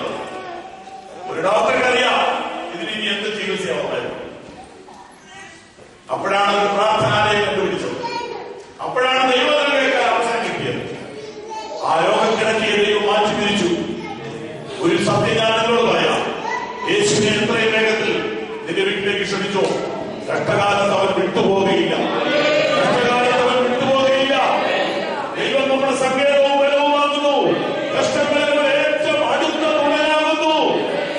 സ്നേഹിതർ കഷ്ടകാലത്ത് വിട്ടുപോകും. സ്വന്തക്കാരും പൈസ ഇല്ലാതെ വരുമ്പോൾ വിട്ടുപോകും. എന്നാൽ കഷ്ടകാലത്ത് അടുത്തു വരുന്ന ഒരുത്തരുണ്ട്, അത് കർത്താവായ യേശുവത്രേ. നിന്റെ കുടുംബജീവിതത്തിൽ യേശുവിനെ വിളിച്ചോ. അവൻ കഷ്ടകാലത്ത് കൂടുതൽ ക്ലോസ് ആയി. അവനൊരു വഴിപോക്കനെ പോലെ വന്നെങ്കിലും ഒരു വഴിപോക്കനെ പോലെ പോയില്ല. അവൻ ജീവിത മെമ്പറായി തീർന്നു. ആകയാൽ ഈ ജീവിതയാത്രയിൽ യേശുവിനോടൊപ്പം യാത്ര ചെയ്യുക. മൂന്നാമത്തെ ചിന്ത, വാക്യം 25. അവൻ അവരോട്, അയ്യോ ബുദ്ധിഹീനരെ, പ്രവാചകന്മാർ പറഞ്ഞിരിക്കുന്നതെല്ലാം വിശ്വസിക്കാത്ത മന്ദബുദ്ധികളെ. മൂന്നാമത്തെ കാര്യം, നിങ്ങൾ യേശുവിനോടൊപ്പം നടന്നാൽ അവൻ നിങ്ങളെ കറക്റ്റ് ചെയ്യും. ഭൂമിയിൽ ആർക്കും കറക്റ്റ് ചെയ്യുന്ന ഇഷ്ടമൊന്നുമല്ല. ഭാര്യയെ ഭർത്താവ് കറക്റ്റ് ചെയ്താൽ ആർക്ക് ഇഷ്ടമാണോ? നിവൃത്തിയില്ലാത്തതും സഹിക്കും. ഭാര്യ ഭർത്താവിനെ കറക്റ്റ് ചെയ്താലോ അത് വലിയ പ്രശ്നമായി നീന്തത്. ഇത് ഞങ്ങളൊക്കെ ഇടപെട്ടു. അതൊക്കെ പോട്ടെ, അപ്പൻ മക്കളെ കറക്റ്റ് ചെയ്താലോ പിള്ളേർക്ക് ഇഷ്ടമല്ലെന്ന്. കാരണം പിള്ളേർക്ക് നമ്മളെക്കാൾ അറിയുന്നു. അതുകൊണ്ട് വളരെ സൂക്ഷിച്ചൊക്കെ കറക്റ്റ് ചെയ്താൽ മതി. സന്തോഷമായില്ല.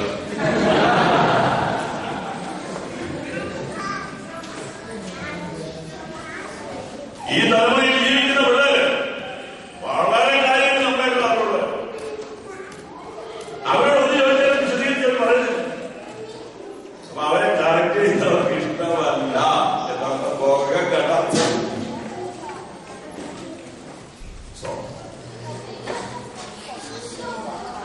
എന്നാൽ യേശുവിനോടൊപ്പം ജീവിക്കണമെങ്കിൽ ഒരു കാര്യമുണ്ട്, അവൻ എന്നെ കറക്റ്റ് ചെയ്യാതെ കൊടുക്കണം. അവൻ അവസാനം വരെ കറക്റ്റ് ചെയ്തു.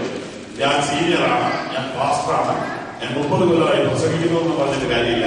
ഇന്നും കർത്താവ് എന്നെ തിരുത്തിക്കും. നീ അങ്ങനെ ചിന്തിക്കരുത് എന്നൊക്കെ അവനോട് പറഞ്ഞു. അവനോടൊപ്പം നടക്കാത്തോണ്ടാണ് ഞായറാഴ്ച മാത്രം അവൻ തിരുത്തുള്ളൂ. അവനോടൊപ്പം നടക്കുകയാണെങ്കിൽ അവനെ തിരുത്തുന്നതിനെ ഇടയ്ക്കിടയ്ക്ക് ഇതിനെ കറക്റ്റ് ചെയ്യും. മകളെ അങ്ങനെ പറയരുത്, മകനെ അങ്ങനെ ചിന്തിക്കരുത്, മകനെ അങ്ങനെ സംസാരിക്കരുത്, അങ്ങനെ വിനോദം വെച്ചുകൊണ്ടിരിക്കരുതെന്ന് കറക്റ്റ് ചെയ്യുന്നത് കാണാം. യേശു കറക്റ്റ് ചെയ്ത വേർഡ് നിങ്ങൾക്ക് ഇഷ്ടപ്പെടുവോ? 2 വാക്കാ കർത്താവ് കൊടുത്തിരിക്കുന്നത്. എന്തൊക്കെയാ? ബുദ്ധിഹീനരെ, അങ്ങനെ ഞാൻ വിളിച്ചാൽ നിങ്ങൾ പിന്നെ നാളെ ഓർമ്മ വരുമോ? അതുകൊണ്ട് ഞാൻ വിളിക്കുന്നില്ല, വായിച്ചു കേൾക്കുന്നത്.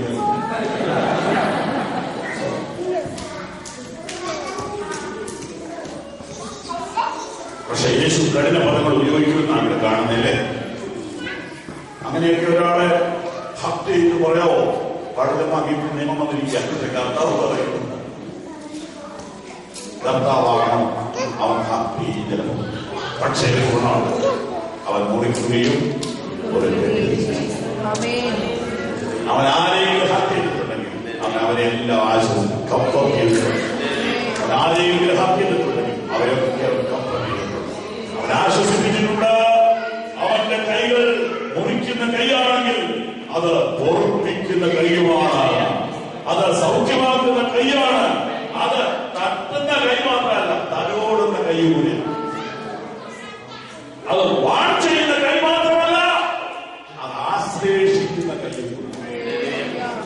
യേശുവിനോടൊപ്പം നിങ്ങൾ യാത്ര ചെയ്യുകയാണെങ്കിൽ അവൻ നിങ്ങളെ കറക്റ്റ് ശ്രദ്ധിച്ചേ. എനിക്കൊരു കറക്ഷൻ ആവശ്യമില്ല എന്ന് ഉറപ്പുള്ള ഒരു കൈവക്കണം. ശ്രദ്ധിക്കാതെ എനിക്ക് ചിലപ്പോൾ കൈവക്കും. അങ്ങനെ ഗുണമുള്ള കാര്യം എനിക്കുള്ളൂ. മയങ്ങിയൊക്കെ ഇന്ന് അങ്ങനെ ഒരു പ്രശ്നം.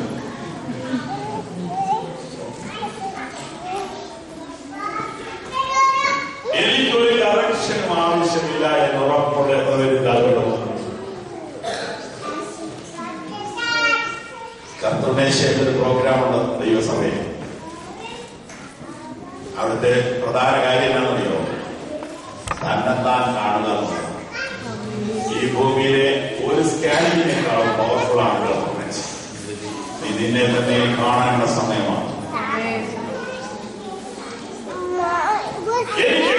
എന്നെ തിരുത്തണം, എനിക്ക് തിരുത്ത ആവശ്യമുണ്ട് എന്ന ബോധ്യമുള്ള തിരുത്തലാക്കി വന്നിട്ടുണ്ട്. കൈകൊണ്ടു എനിക്ക് തിരുത്തൽ ആവശ്യമുണ്ട് എന്ന് ബോധ്യമുള്ള എല്ലാവർക്കും അല്ലേ?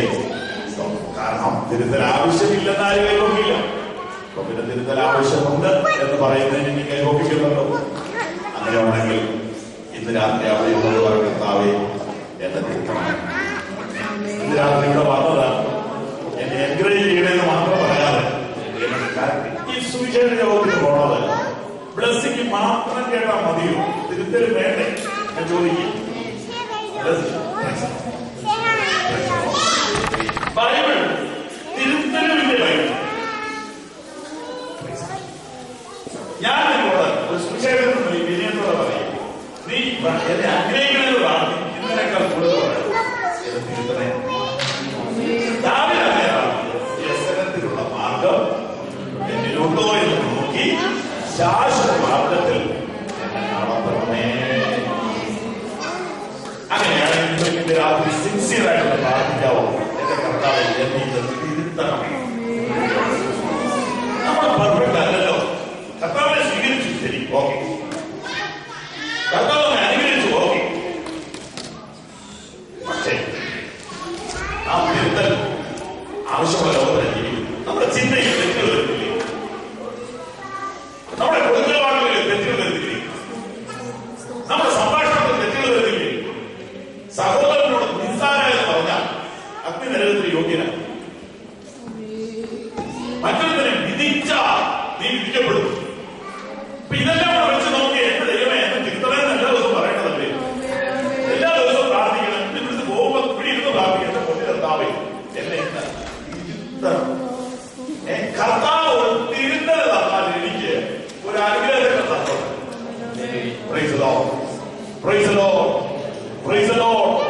എനിക്കൊരു ഭയങ്കര അനുഗ്രഹമാണ്. അവനെ തിരുത്തുന്നത്. അതാണ് ഞാൻ അനുഗ്രഹം. മകനെ നീ ആ വ്യക്തിയോട് ക്ഷമ പറയണം എന്ന് പരിശുദ്ധാത്മാവിന്റെ ഉള്ളിൽ ചിന്ത തന്നാൽ എനിക്ക് $1 കോടി കിട്ടുന്നതിനുള്ള സന്തോഷമാണ്. കാരണം എന്റെ തെറ്റെനിക്ക് കണ്ടുപിടിക്കാൻ പറ്റിയല്ലോ.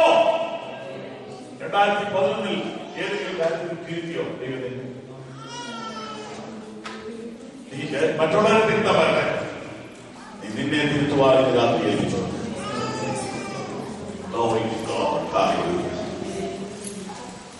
നാലാമത്തെ കാര്യം 27 മോശ തുടങ്ങി സകല പ്രവാചകന്മാരിൽ നിന്നും എല്ലാ തിരുവെഴുത്തുകളിലും തന്നെ കുറിച്ചുള്ളത് അവർക്ക് വ്യാഖ്യാനിച്ചു കൊടുത്തു. അവൻ നമ്മോടൊപ്പം നടന്നാൽ, അഥവാ നാം അവനോടൊപ്പം നടന്നാൽ, അവൻ വചനത്തിന്റെ പൊരുൾ നമുക്ക് തെളിയിച്ചു. ഈ പുസ്തകം പൊരുൾ തിരിച്ചു തന്നില്ലെങ്കിൽ മനസ്സിലാക്കില്ല. നിങ്ങൾ കെമിസ്ട്രിയിൽ PG ഒരാളായി, പക്ഷെ ദൈവവചനം മനസ്സിലാക്കില്ല. നിങ്ങൾ മാത്തമാറ്റിക്സിൽ PhD ഒരാളായിരിക്കും, പക്ഷെ ബൈബിൾ മനസ്സിലാക്കില്ല.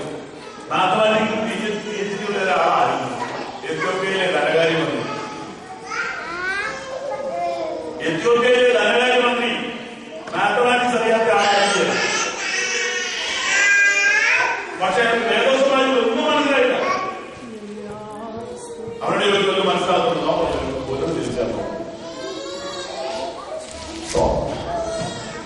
കർത്താവിനെ നമ്മോടൊപ്പം നടത്തിയാൽ, അഥവാ നാം അവരോടൊപ്പം നടന്നാൽ, വചനത്തിന്റെ പൊരുൾ ദിനംതോറും ഞാൻ 32ാമത്തെ വർഷമാണ് ബൈബിൾ പഠിക്കുന്നത്. പക്ഷേ ഇതിനു മുമ്പ് ചിന്തിക്കാത്ത ഒരുപാട് കാര്യങ്ങൾ ഈ ആഴ്ചയിൽ ദൈവം എന്നെ പഠിപ്പിച്ചു. ഇതിനു മുമ്പ് പ്രസംഗിക്കാത്ത അത്ഭുത കാര്യങ്ങൾ ഈ ആഴ്ചയിൽ ദൈവം എനിക്ക് കാണിച്ചു. യേശു വചനം പഠിപ്പിക്കുന്നവനാണ് അവൻ. എന്താ പഠിപ്പിച്ചതെന്നറിയാമോ?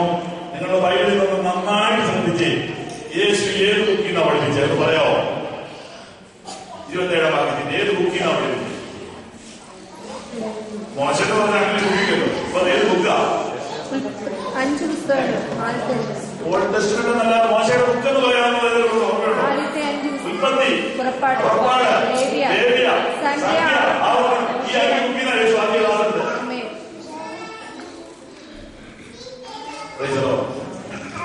ഓ, യേശുപുരം പഴയ നിയമത്തിൽ പ്രസംഗിക്കൂലേ? പക്ഷെ പഴയ നിയമം അല്ല പഠിപ്പിച്ചത്. പഴയ നിയമത്തിൽ നിന്ന്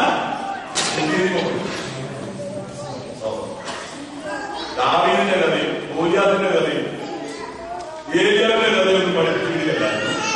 അതാ എടുത്തിട്ട് അതിൽ നിന്ന് ന്യൂ ടെസ്റ്റ്മെന്റിലേക്ക് പോകണം. അഥവാ ഓൾഡ് ടെസ്റ്റ്മെന്റിനകത്ത് നിന്ന് ന്യൂ ടെസ്റ്റ്മെന്റ് പഠിപ്പിക്കലാണ് യഥാർത്ഥ ബൈബിൾ സ്റ്റഡി. സ്തോത്രം. അത് കർത്താവ് പഠിപ്പിച്ചു.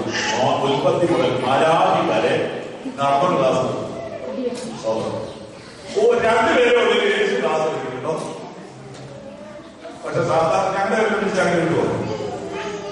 അപ്പൊ അങ്ങനെ കിട്ടാതെ സാധാരണ വിളിച്ചാൽ മതി. അതാണ് സാറിന് എല്ലാവരും ബിസിയാ. 5000 പേരോട് വരാമെന്നാ പറയുന്നത്. യേശു കർത്താവ് ശബരിയായിട്ട് സ്ത്രീയോട് 2-3 മണിക്കൂർ ക്ലാസ്, നിക്കോദിമോസിനോട് 4 മണിക്കൂർ എടുക്കുക. ഈ 2 പേർക്ക് വേണ്ടി 2 മൈൽ നടന്നു. ഉൾപ്പെട്ടില്ല. ചിലർ ഭയങ്കര മാസമുണ്ടെങ്കിൽ പറ്റുന്നില്ല. യേശു കർത്താവെ നടന്നോട് കർത്താവിനെ കുറിച്ച് പഠിക്കുകയും ഒരുപാട് താഴ്ച മെനിയൊക്കെ വരും. എന്ത് ദൈവമായ സൗകര്യം ഇന്ത്യയിൽ ദൈവം കിട്ടുന്നതൊക്കെ പറയണമെന്ന് ചിന്ത ഇത് പഠിച്ചുകൂടാൻ മനസ്സിലാക്കി. ഞാൻ ഇതുവരെ ഇങ്ങനെ താമസ വീട്ടിലെ 10 വയസ്സുള്ള 12 വയസ്സുണ്ടായിരിക്കും.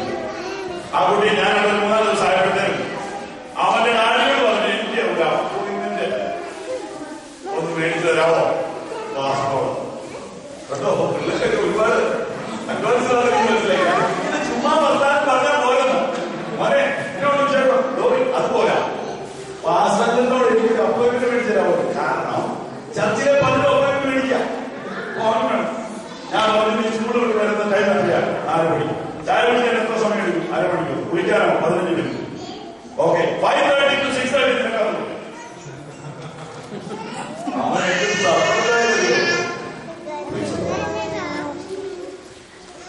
പക്ഷെ അവനോട് സംസാരിച്ചു എനിക്ക് ഒരുപാട് ഗുണമായി. ഞാൻ വിളിക്കുന്ന കുട്ടിയുടെ ഭർത്താക്കന്മാരുടെ ഒന്ന് കേട്ടോണേ. ആ കുട്ടിയുടെ പ്രശ്നം എന്താണെന്നറിയോ? ചെറിയ ചെറിയ തെറ്റുകൾ ചിന്തയിൽ വരും. അവനൊരു വാക്യം കാണിക്കുക. പാപം ചെയ്യുന്ന പിശാചിന്റെ കടനെന്ന് 1-9 എഴുതിയിട്ടുണ്ട്. അപ്പൊ ഞാൻ പിശാചിന്റെ മകനാണോ ദൈവത്തിന്റെ മകനാണോ? നമ്മളൊന്നും യോഗ പോയ വീടല്ല. ഒരു സംഘടന വന്നിട്ട് വേണ്ടേ?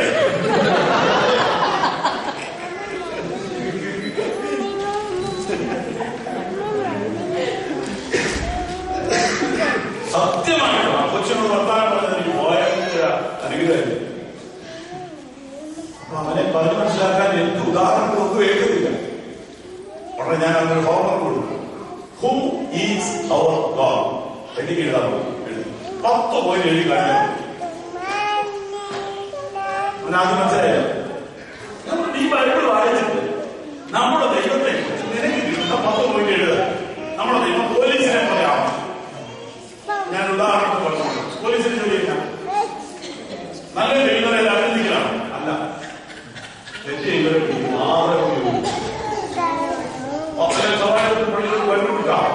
ഗുഡ് അതൊന്നും പറയില്ല. വരുന്ന വഴി ഡയറക്റ്റ് ചെയ്യാൻ തെറ്റ്. അപ്പൊ ഈ തെറ്റ് പിടിക്കാൻ മാത്രം ഇരിക്കുന്നതാണോ ദൈവം? ആ ചിന്ത നല്ലതല്ല മോനെ. അടുത്തത് അപ്പനെ കാണാൻ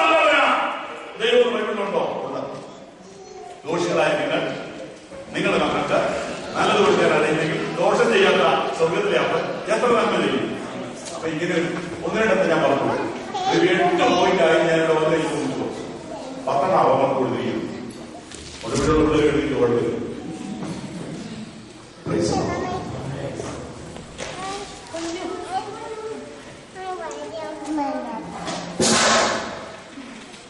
ഞാൻ അവസാനിപ്പിക്കുന്നു.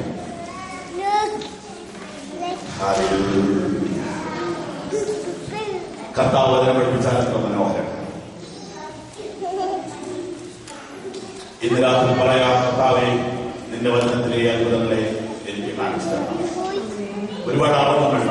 നിങ്ങൾ വീട്ടിൽ നിന്ന് ബൈബിൾ വായിക്കുമ്പോൾ കർത്താവ് നിങ്ങൾക്ക് പ്രകാശം കൊടുക്കും. യേശു 2 പേർക്ക് വേണ്ടി ബൈബിൾ ശ്രദ്ധിക്കും. 5-ാമത്തെ കാര്യം 29-ാമത്തെ വാക്യത്തിലാണ്. അവരോ ഞങ്ങളോടുകൂടെ പാർക്കുക. 28 അവർ പോകുന്ന ഗ്രാമത്തോടടുത്തപ്പോൾ അവൻ മുൻപോട്ട് പോകുന്ന ഭാവം ഒന്ന് ശ്രദ്ധിച്ച വാക്യത്തിലോട്ട് ബൈബിൾ പോലെ എന്ത് കാണിച്ചു? മുമ്പോട്ട് പോകുന്ന ഭാവം കാണിച്ചു. പോകാനാണോ? അല്ല.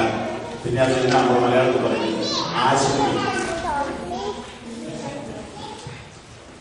ഇങ്ങനെ പോണ പോലെ കാണിച്ചു. വളരെ അവർ വിളിച്ച ഭാഷയും അതായത് മലയാളികളുടെ രീതിയിലുണ്ടല്ലോ. ചോറുണ്ടാകും ഓ വേണ്ട, അല്ല ഇച്ചിരി ഓ വേണ്ട, നല്ല പോലെ അങ്ങനെ പരിപാടിയില്ലേ. ഞാൻ അമേരിക്ക പോകുന്നത് അവിടെ ഈ പരിപാടി നടക്കും. അവിടെ കഴിക്കാതെ പോലെ അങ്ങനെ കഴിച്ചോ നല്ല കിട്ടുമോ? ഇത് പറഞ്ഞ ആളുകൾ അനുഭവം ഉണ്ടോ? പുള്ളി ആദ്യമായിട്ട് കിട്ടുന്ന പറഞ്ഞ് കഴിച്ചോണ്ടിരിക്കും. ഡിന്നറാണ് അവർ. അപ്പൊ നമുക്ക് ഭക്ഷണം കഴിച്ചാൽ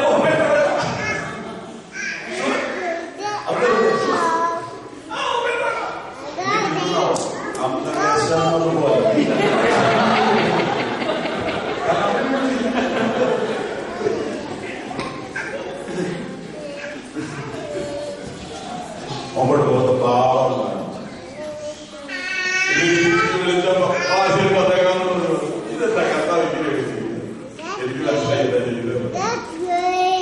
നമ്മളെ വിട്ടു പോകുന്ന പോലെ ഇടയ്ക്ക് തോന്നില്ലേ?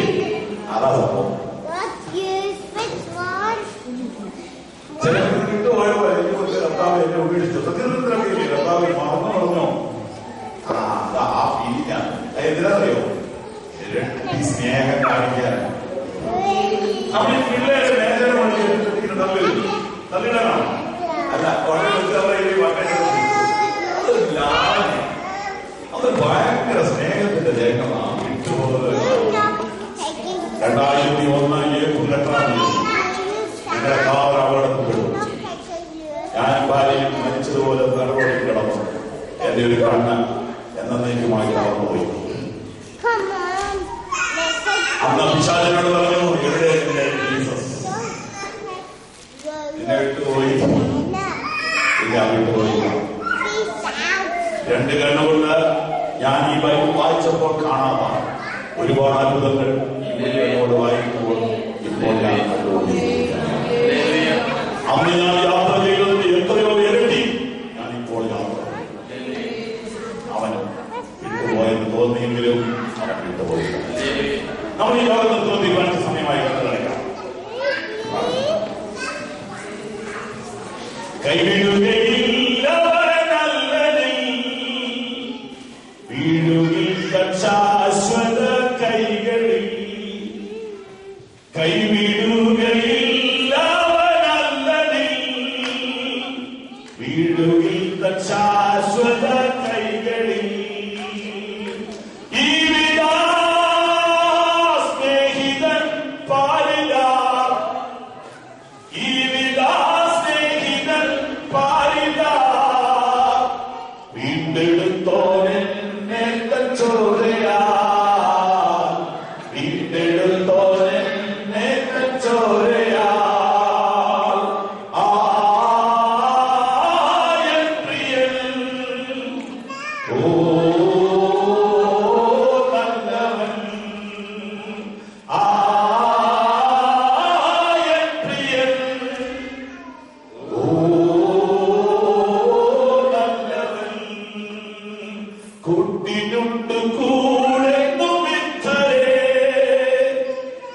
വീട്ടിലെത്തി വിശ്രമിക്കും വരെ കുട്ടിലുണ്ട് കൂടുന്നു ഇത്തരെ.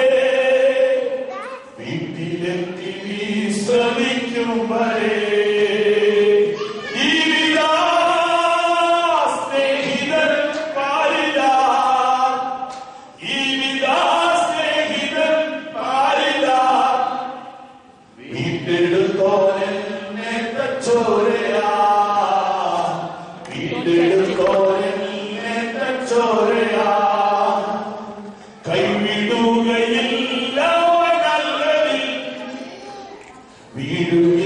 ശാശ്വത കൈകളിൽ കൈവിടുകയില്ല വീഴുകിൽ തൻ ശാശ്വത കൈകളിൽ ഈ വിധാ സ്നേഹിതൻ പാരില്ല ഈ വിധാ സ്നേഹിതൻ പാരില്ല വീണ്ടെടുത്തോനെ ചോരയാ വീണ്ടെടുത്തോനെ ചോരയാൽ ആയ പ്രിയൻ ഓ നല്ലവൻ ആയ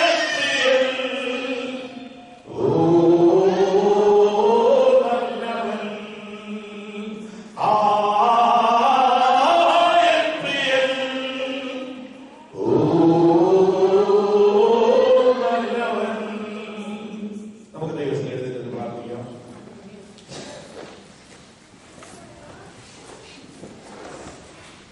നിരാശയോടുകൂടെ തർക്കം വാടിയ മുഖത്തോടുകൂടെ ആരംഭിച്ച ഒരു യാത്ര പ്രത്യാശയോടുകൂടെ സന്തോഷത്തോടുകൂടെ ഉന്മേഷത്തോടുകൂടെ വീണ്ടും അത്രയും ദൂരം തിരിച്ചു നടക്കട്ടെ ഇരട്ടി ബലം അവർ പ്രാപിച്ചു.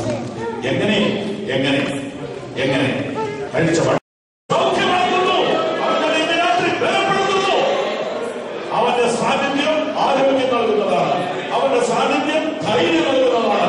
അവന്റെ സാന്നിധ്യം അഭിഷേകം നൽകുന്നതാണ്. അവന്റെ സാന്നിധ്യം സമൃദ്ധി നൽകുന്നതാണ്. അവന്റെ സാന്നിധ്യം സന്തോഷം നൽകുന്നതാണ്. അവന്റെ സാന്നിധ്യം വിടുതൽ നൽകുന്നതാണ്. ഓ യേശുവിന്റെ നാമത്തിൽ യേശുവിന്റെ നാമത്തിൽ യേശുവിന്റെ നാമത്തിൽ നിങ്ങൾ ഇന്ന് രാത്രി സൗഖ്യമാകട്ടെ. ഇന്ന് രാത്രി ചുമടുകൾ ഇറക്കി വെക്കട്ടെ. കെട്ടുകൾ വാടിയട്ടെ. വിടുതൽ പ്രാപിക്കട്ടെ. യേശുവിന്റെ സ്ത്രീകൾക്ക് വേണ്ടി പ്രാർത്ഥിക്കുന്നു. പുരുഷന്മാർക്ക് വേണ്ടി പ്രാർത്ഥിക്കുന്നു. പിതാക്കന്മാർക്ക് വേണ്ടി പ്രാർത്ഥിക്കുന്നു. കുഞ്ഞുങ്ങൾക്ക് വേണ്ടി പ്രാർത്ഥിക്കുന്നു. അധികാരമുള്ള നാമത്തിൽ അവരിതിനകത്ത് സൗഖ്യം പ്രാപിക്കട്ടെ. അവരിതിനകത്ത് സ്വതന്ത്രരാകട്ടെ. വന്നതുപോലെയല്ല വന്നതുപോലെയല്ല കൂടാരമാണ്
യേശുനാമത്തിൽ ഞാൻ ഇവരെ പ്രാർത്ഥിക്കുന്നു. അവർ ഇപ്പോൾ സൗഖ്യമാകട്ടെ. യേശുനാമത്തിൽ സൗഖ്യമാകട്ടെ. യേശുനാമത്തിൽ സൗഖ്യമാകുക. യേശുനാമത്തിൽ സൗഖ്യമാകുക. യേശുനാമത്തിൽ പ്രാപിക്കുക. യേശുനാമത്തിൽ സ്വതന്ത്രരാകുക. നന്ദി കർത്താവേ.